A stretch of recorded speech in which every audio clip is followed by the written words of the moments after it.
অনেকের মনে প্রশ্ন হলো এই যে কোলন যেটা আছে এই কোলনের কাজটা কি। এটা হলো মাল্টিপল অপারেশন পাশাপাশি করার জন্য এই কাজটা হেল্প করে, সহজ করে আর কি। কীভাবে?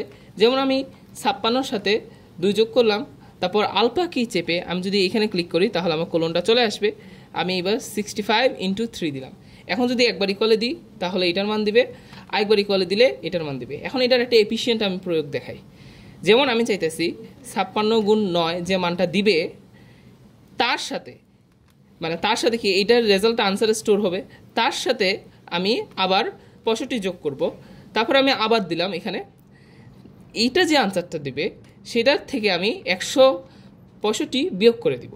তা আমি যদি ইকুয়ালে ক্লিক করি তাহলে একবার 560 দিছে, 504 থেকে মানে 504-এর সাথে 65 যোগ করছে, এরপর এই 569 থেকে 165 বিয়োগ করছে, শেষমেশ রেজাল্ট 460 দিছে। That's it.